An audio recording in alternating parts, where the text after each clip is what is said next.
supporters on Monday with terrorist offenses after they were deported from Kenya, where they had traveled to attend a training.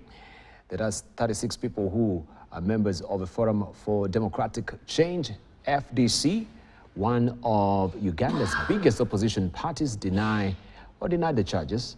Their lawyer, Erias Lukwago, told reporters outside the magistrate's court in Kampala the charges were ridiculous. The case comes amid protest by young people in both Uganda and Kenya against corruption, high taxes, and other grievances. Kenyan authorities detained the then deported the 36 people after they had traveled to the western Kenya city of Kisumu, in the country of course, on July the 23rd to take part in a leadership and governance training course. The lawyer and party officials said this. Opposition critics and human rights campaigners have long accused Museveni's government of using fabricated charges to clamp down on his opponents.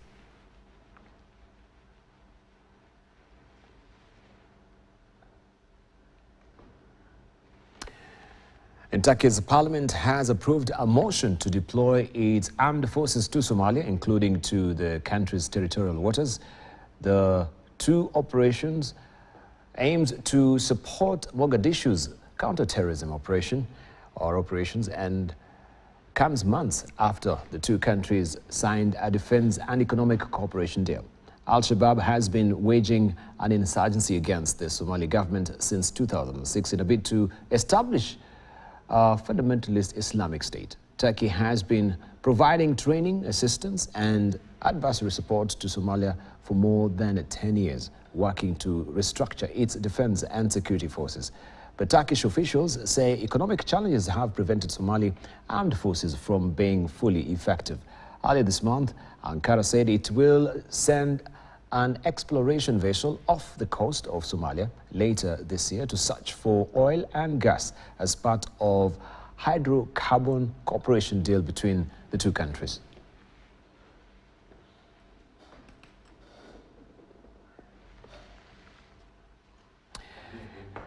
Still on Somalia, Ugandan military officer Lieutenant General Sam Kavuma finally took office as the African Union Transition Mission in Somalia. The commander on July the 28th, more than 3 months after he was named to the post in April to replace his compatriot Lieutenant General Sam Okiding, who was appointed Deputy Chief of Defense Forces of Uganda People Defense Forces. UPDF spokesperson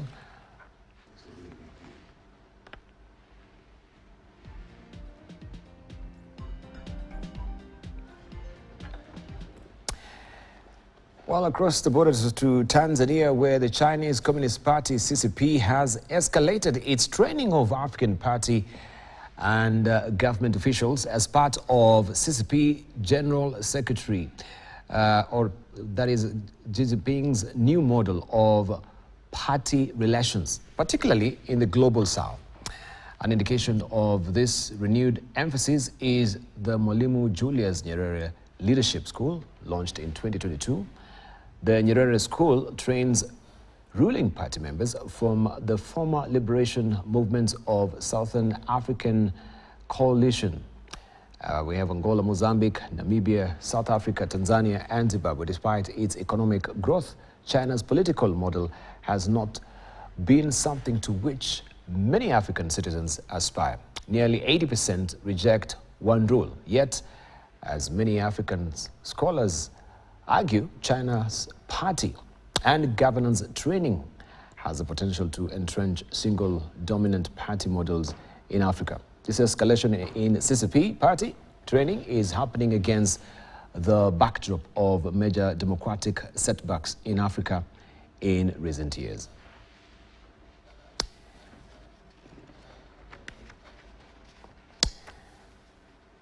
And finally, a leaked ANC National Disciplinary Committee NDC report has revealed that the party has expelled former President Jacob Zuma for breaching its constitution.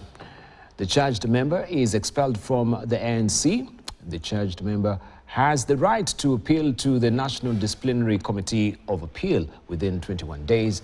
Read the report. Zuma was facing 2 charges in the NDC which pertain to failing to follow Rule 25-1717 subsection 4 and for violating Rule 25-1713. He was found guilty of the first charge, ostensibly because he campaigned for and led the Okunto Wesizwe party against the ANC. Right. Did I pronounce it well? Maotic is very far. My eyes are getting dimmer. Okay, let's hear from Ahmed Hashi with those stories that we've had. We can begin. Well, I want to say 3 things about the first thing I want to say is the Chinese foray into Tanzania. This is going to be marked as a watershed event in this continent. Because the Chinese have now decided to get involved with the politics of Africa. Remember, their position has always been that politics has got nothing to do with us. The only issue that we have with Africa is to trade and do infrastructure development, and the Chinese believe in a socialism with Chinese characteristics. Now, I want to explain that to you, Debal. And for our viewers, because this is a very, very critical thing, we'd have to do it in a very simple way. In the United States, it is the capital that dominates the state. Mm-hmm. In China, it is the state that dominates capital. Yes. It's a very important distinction. The capital can only go where the state wants it to go. It will be given the leeway to move here and there. But when the state decides that capital cannot go here, it will be stopped. Of course, in the United States, it's different. Donald Trump is a representative of finance capital in American politics. In the American political system, it is the finance capital that dominates the policies and programs of the US government. And of course, there are exceptions to that rule. I must say that there are huge exceptions sometimes, because the Democratic Party, for example, a southern United States party, which came out of slavery and Reconstruction, has moved towards the mainstream and fights for the ballot to try and get its mainstream views into the American government. But nonetheless, we understand its finance capital that's at top. So this Julius Nyerere Institute is a very critical thing, because Nyerere believed in socialism with Tanzanian or African characteristics. Mm-hmm. And the reason why the Tanzania is much, much, much more stable. We may not like its system, or you may not agree with it, or you may admire it. It is much, much more stable than ours, because it is a kind of guided democracy. This multi-party democracy is very new to them. And I think that the freedom index and the healthiness of the democratic experience in Tanzania is not, say, as, and this would be a controversial thing to say, like the one in Kenya. Kenya is much more leans to the capital issues around development in our country, while in Tanzania the experience has been Chama cha Mapinduzi, and the Chama cha Mapinduzi has been the guardian of the Tanzanian political economy to make sure that they come from one step to the next step in a guided democracy. So President Nyerere, probably one of the greatest leaders of the world, if not only Africa, was a dictator, but everybody liked him. If he stood for an election against Julius Nyerere, he would win in a landslide. So calling Nyerere a dictator would be a very difficult thing to do. But he resigned from office on one sentence. He said, my economic program has failed, and Tanzanians are poor because of that. But what has come out, from the legacy of the late Mwalimu, is that Tanzania's prospects are much, much better. Why? Because, they have something called a nation now. Probably the only country apart from South Africa on this, in our area here in Algeria in the north, they have something called a nation. You could see here. If your name is not Kinyanjui or Duor or something like this, you would not have someone like Usman Kanana, my cousin, who's the Secretary General of the Chama cha Mapinduzi in Tanzania. I mean, There's maybe 10 warriors over there in Tanzania. Minister of Agriculture, my cousin. He has not 2 votes from where he comes from. This is the journey that we have to take. This is crucial. Nation building in Kenya is dead, Debal. And it is these Gen Zs who are trying to bring back this nationhood of our country.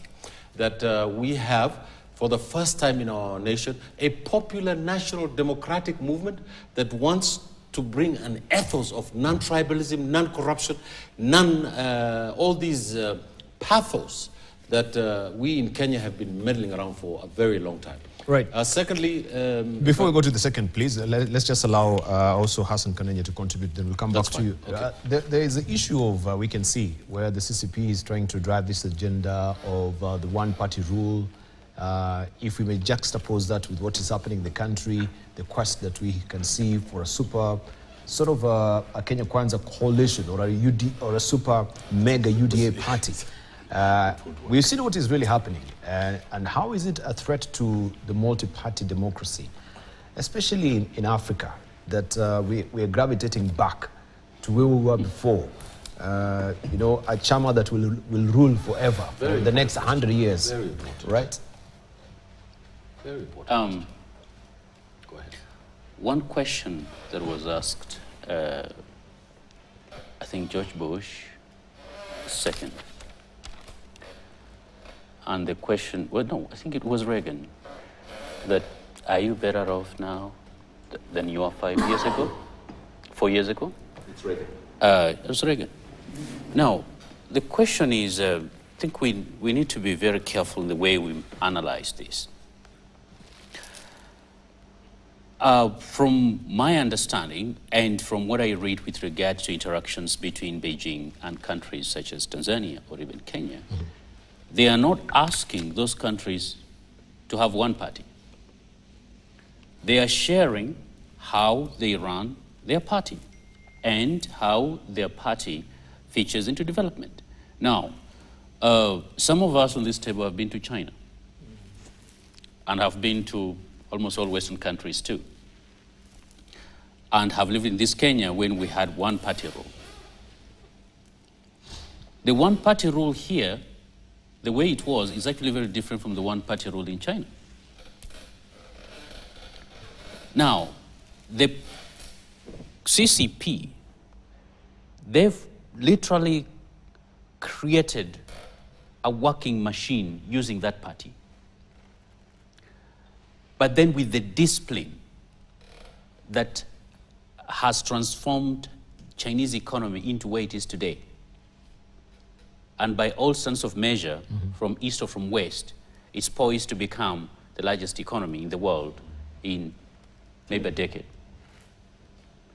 And so they are actually showing something, how it has worked. Now, when you talk about it a threat, Tanzania is essentially a one-party state. How many MPs does the opposition have? Uganda is essentially a one-party state. That's them. How many MPs in terms of opposition do they have? And so we can't actually sit and start wondering whether some of our countries on the continent are one-party states. One party dominates.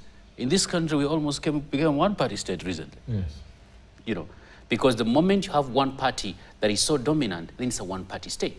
And I think what is being shared here by the Beijing is this is how efficiently you can be able to run a system based on a political ideology that works, as opposed to saying you cannot have political pluralism.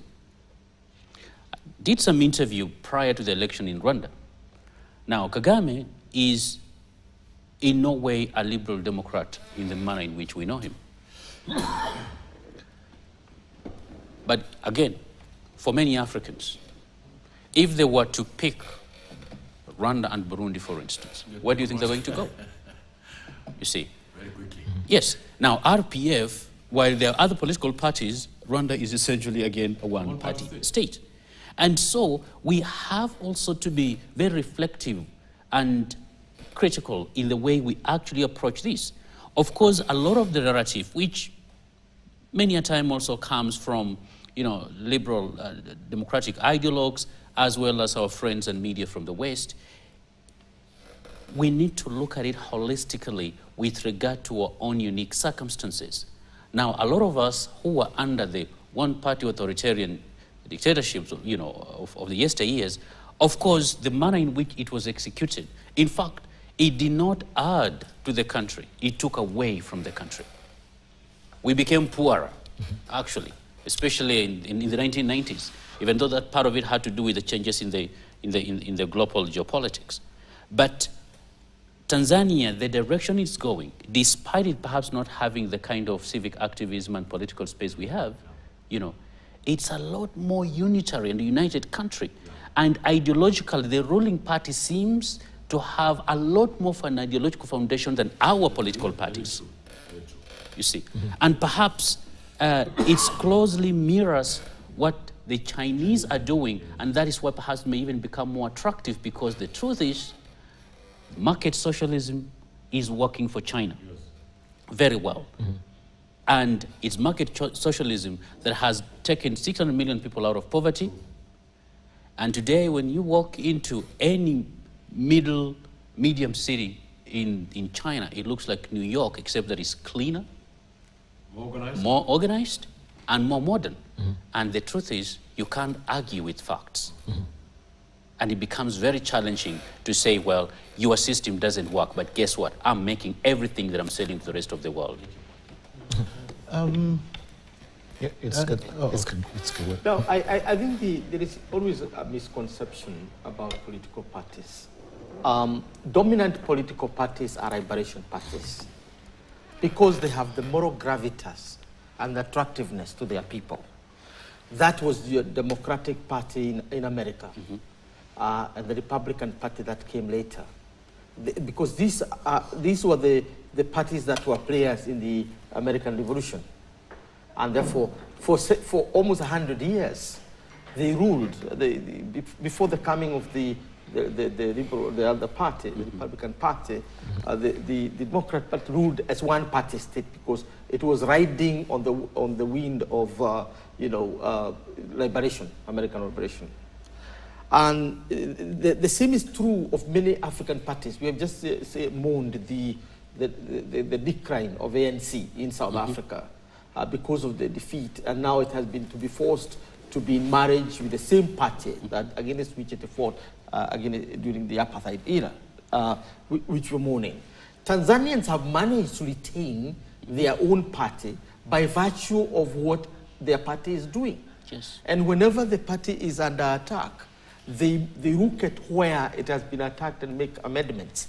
I tweeted yesterday about Tanzania. Kenyans here are talking about hustlers and hustling and all that kind of nonsense.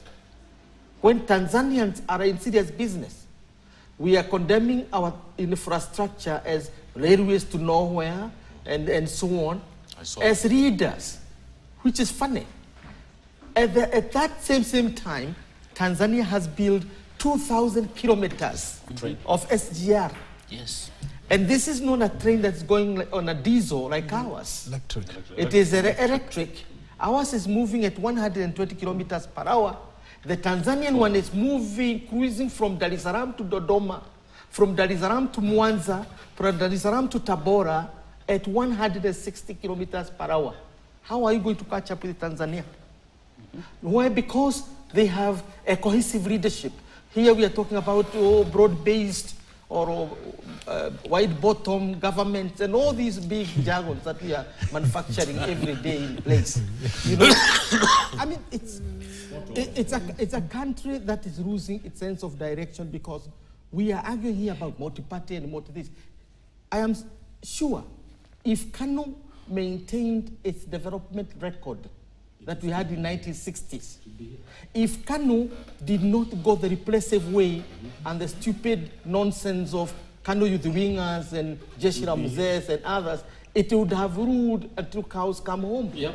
Now, so when you look at China and start bringing about this liberal jargon of multi-party and this, three things that you cannot import or impose from outside.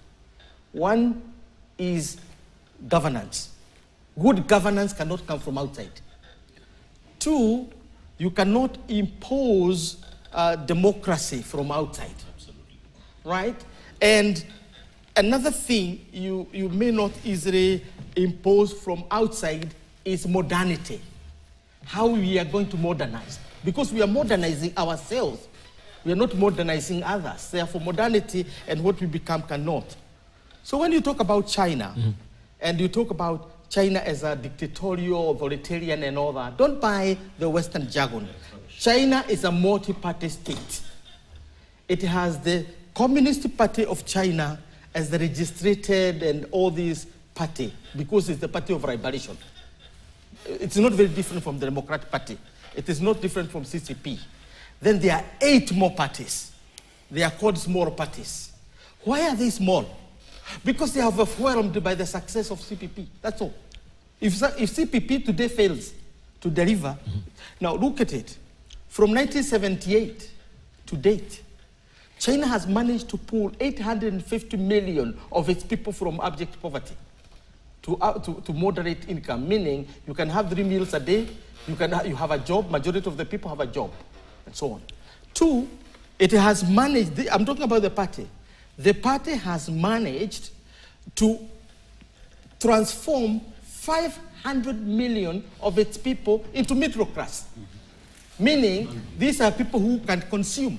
That's why we have now more Chinese tourists here than Westerners. Why? Because they are able to consume. That's why we have more shops in China, Alibaba. Why? Because their people can consume. Poor people don't consume. They just try to exist day by day. But the Chinese, 500 million people, it is the largest in human history, the largest class ever in one country. That is how this country is maintaining. The CPP has managed to push China into the top energy producer, the clean energy, to the point that there's all of the solar panels in the world, the vast majority are coming from that country. In other words, in February this year, they registered that they are going to have what are called the new technologies, the nanotechnology, the artificial intelligence, the blockchain technology, and others. So now those are the leading technologies that they are going to use. The Communist Party cannot be voted out by anybody because it has the resources, it has empowered its capital, it has empowered its people. That's why it is dominant. But even then, China tolerates 8 more parties which attend 8 meetings. They attend the CPP meetings at will, and if they don't want to attend, they oppose. The point is that they cannot have a voice because the party is achieving. It's the same thing with Rwanda. People who talk about, oh, Kagame should have allowed himself to be defeated or to be at least to get to 65. Why would you get that nonsense of you allowing yourself to get, not to get 99 when your party has moved your country from genocide to one of the most progressive developed party in this region or in Africa generally. Per capita, look at Rwanda. Rwanda is doing better, way better than Kenya. Per capita, they have a smaller population, there's more acreage, and so on. But in terms of moral gravitas, in terms of the moral economy, in terms of development, Rwanda is doing better, way better than many other countries. It is not the same we can talk about Uganda with my friend. But should Rwanda be hanging on that messianic syndrome that maybe Paul Kagame brought it, that now everyone is in fear and trepidation that if he's not on that particular seat, perhaps we'll gravitate back to where we were, right? No. Also, is him taking advantage of that messianic syndrome? That's okay. Kagame is a politician. He would like to retain power. But why is he able to retain power and the opposition and the others are not able to take advantage of him? This is what I want to say. And this is a message for William Ruto. UDA can rule this country until cows come home. But he has to deliver on the economy. He has to deliver on education. He has to deliver on health. Mount Kenya would be the one which would vote him 99.99% because they're the people who are more economic oriented. They want opportunities for their businesses. They want good pay for their coffee. They want good pay for their tea. Thank you. So that is actually a hotbed. Let's hear from Dr. Prof. Kawanja talking like he's the Chinese ambassador to Nairobi. Or the Chinese foreign minister. I like that. You need to sit down with him and ask him why he's such an apologist for, the ambassador. Okay, it's okay. Let's leave him. The ambassador of Rwanda will be very happy to hear you talk. But nevertheless, Deepak, Chinese state capitalism is actually one of the most successful experiments we have had in our world today in this time. And this is something that has been built over a period of time that has made the so-called Western neoliberal model of development not look very interesting. Because if the economists are anything to go by, in another 5 or so, max 10 years, the Chinese economy will overtake the American economy. And when that happens, I think Professor Kawanja and the rest will really have a field day in trying to promote this. But the thing is, even from a very personal point of view, my first visit to China was in the 90s. Then I go back in the 2000s, in 2011, and then back to 2014. The China I saw in the mid-90s is not the China I was seeing in 2011 and 2014, and much more recently in 2017. It's a totally different country. In fact, some cities were not any better than fields of rice. And then you go there, you wonder whether this is the same Shanghai you saw a decade before. That means then that there's something working in China, despite the lectures that we receive, particularly from the Western media and the Western intellectuals, about how retrogressive and dictatorial the Chinese model is. The case in Tanzania is just simple. Let's read our history. Mwalimu Nyerere built a strong state but a weak economy in Tanzania. Conversely, in Kenya, Kenyatta built a strong economy but a weak state. If you look at those two diversities, you realize that the Tanzanian model is more sustainable than the Kenyan model. And the Tanzanians are reaping long-term effects of what Mwalimu Nyerere did. I agree with that. He said in 1985, when he talked about Kungatuka Madaraka, that he tried to implement socialism where there were no socialists. Wherever his spirit is, if I believed in life after death, Nyerere must be looking Tanzania and saying, oh yes, I did it. Because Tanzania today is much more united than us. Tanzania today does not play out the ethnic card so much as we do. I will tell you for free, not many Kenyans know which ethnic community the current president of Tanzania belongs to. Not least the former one, Kikwete. Nobody knows where Magufuli came from. But the first thing here in Kenya, when Kenneth Ombonge appears, you forget about the K of the first name, but you look at the O. So in the Kenyan dynamics nowadays, I try to tilt my O towards Siaya than the highlands, because it's much more beneficial now looking to Siaya than looking to the Kisii Highlands. So my O points there. That is purely, ethnicity. That is why you go to Tanzania. They don't talk in terms of communities. They don't talk in terms of tribes. They talk more in terms of ndugu. You know that? Right. And Kiswahili did wonders for them, thanks to Mwalimu Julius Nyerere. All right.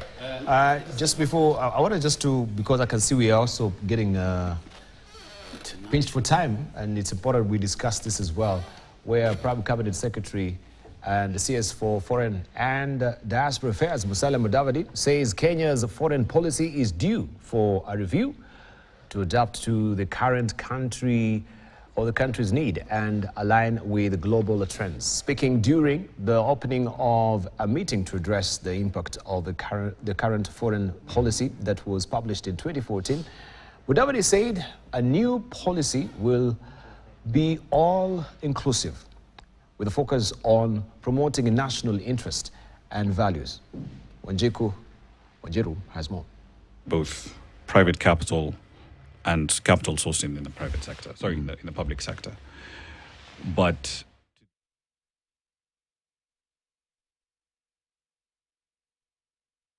according to Prime Cabinet Secretary Musalia Mudavadi, it is time that the country reviews its foreign policy. This, he says, is to realign the policy document to take into account the global trends that are now influencing and redefining Kenya's foreign policy. Today, economic and commercial diplomacy ranks high in Kenya's foreign policy priorities. This pillar is apparently a common thread running through all the foreign policy pillars. Kenya will need to enhance strategies in advocating for reforms of the international economic and commercial architecture. He added that the review process needs to capture the principles of open governance and public participation for Kenya to adopt evidence-based decision-making in foreign policy. We cannot continue handling our foreign policy as a secret agenda, literally foreign to our citizens. This underscores the need for a sessional paper to bolster inclusive participation, leverage parliamentary democracy to transcend partisan politics in foreign policy projection, and indeed justify funding of foreign policy implementation. We need to think seriously around the fact that Kenyans of all walks and sizes now want to consume foreign policy. They want to understand, why are we doing this? Why are we taking that decision and not the other? Mudavadi was speaking during a conference aimed at assessing practices and progress, not challenges experienced, identify new avenues to explore, and project effective implementation approaches in execution of the foreign policy. Wanjiru, KTN News, Nairobi. All right, let's just put that into perspective. I thought I saw someone there as well. This was in Kiambu County. Yes. Yeah. There are 2 or 3 people who are thinking in the government, who are thinkers. One is the National Security Advisor. The other one is the Permanent Secretary in the Ministry of Foreign Affairs. And, Principal Secretary. And these are the core areas in which this administration is thinking about our foreign policy and our security policy. These are the 2 important things. The economic pillar has been taken on by the president. The president needs to stop one thing. The IMF and the World Bank are not going to change because Kenya is going to write a foreign policy document saying that you need to change the architecture of late 21st century finance capital. It's a dream, Debal. It's not going to happen. So that's one thing. And the example that I'm going to give you about that is Ethiopia next door, which just took its currency into the international markets the first time since independence. It went down by 30%. The IMF and the World Bank now are in charge of the birr in Ethiopia. What the PS for Foreign Affairs is saying is they need a new foreign policy document. We only need 3 things in our foreign policy document: East Africa, East Africa, and East Africa. Debal, we were just talking about China just now. China decided to become an economic superpower the day they saw the Soviet Union being dismantled by the United States. It was not dismantled by the power of the United States. The Soviet Union collapsed under the lack of innovation in their economy and the bureaucratized system inside their country. And when perestroika came, it fell on its own weight. It just couldn't handle the stress of change. When China saw this, they knew that they had to change their economy and they had to change their dynamism of their society. We are not going to follow on the dependency theory, that we are an appendage of the Western countries, and if we ask them to change A, B, C, D, they're going to help us by investing in this country. That will not happen. We, as my learned friend Sino has been saying, if we want to modernize, we have to modernize ourselves. We have to do these things our own. And we cannot imagine our future as a nation state. We have to imagine ourselves as the eastern seaboard of East Africa, with over 300 million, 400 million people who have the same economic vision, the same policy that can calibrate across the boundaries so that we can provide jobs and creativity and dynamism for our economy. Thank you. So I think it's very critical that the administration here thinks with other people. It just can't think by itself there, because what's happening is that it's on the wrong foot when it comes to foreign policy. Right. And I've worked there, so I know one or two things about it. All right, let's hear from Dr. Kanenja. I think he was there. He can give us a fresh revelations of what we didn't hear, right? That was discussed there as well. Inside the view. Yeah, so since 2014, the foreign policy is due for reconfiguration. You think so? Yeah, Dibal, first of all, I just want to appreciate everybody who made their time. It was a long day yesterday, but it is something that I think, it was worth the doing. Foreign policy is supposed to respond to the challenges of the changing world. And since 2014, and I think Professor Peter Gwenshi was part of the drafting of the initial, foreign policy, it's about time, because the world has changed. It's not the same. And to the extent that leadership at the foreign ministry is thinking in this direction, I think is something important. Now, there were very many patriotic Kenyans in that room, and there is a lot that came out of it. Many actually wish they even had more time, to be able to do justice. But considering what is happening, considering the place of Kenya, we need a foreign policy, and this is partly, part of what is a consensus of many people, that is responsive to the needs of the Kenyan citizens, that reflects the desires and aspirations of Kenya, but it's also very proactive and it's very intentional in the way we do things, so that we always have a plan for the day after in all things we do externally, because it has direct implication, and that we should aspire greater than previously, because this what we created in 2014, and then there's a world that we have today and the role we need to play, and we're actively seeking to put out there. And so it's about time. I cannot reveal every detail because it's just in this formative stage of being created. I'm not privy to how the final outcome is going to be, but I think it's a step in the right direction. Of course, Kenyans had a liberty to be able to criticize and poke holes of the final outcome. I think at this stage, perhaps it may be a little bit impolite to criticize something that has not been, born yet. Okay.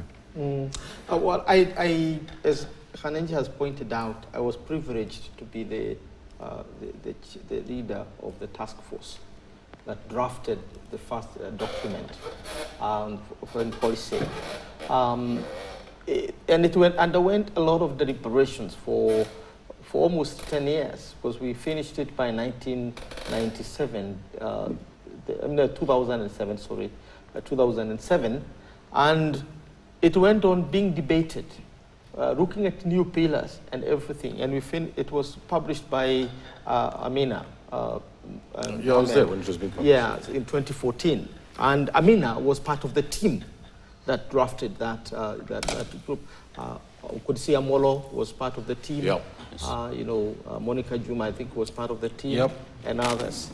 Now, I think this is what Dr. Kanenja needs to point out, having been studied in the U.S. And don't tell that the Sultan that he's not naked because you are afraid of criticizing his garment, which is not feasible.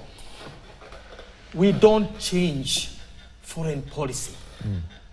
Because foreign policy draws from who we are. It's just like saying you want to change the national anthem. You want to change the flag every time. You want to change the values. Kenya will be what it is. So our foreign policy, we just reduced it into writing, you know, and we crafted it. It will never change because unless Kenya changes, because it is the principles that govern who we are, and they don't change, and they will never change until we ourselves change. That point needs to be made, that if this gathering you had was about changing our foreign policy, long direction. I think what changes... It was reviewing.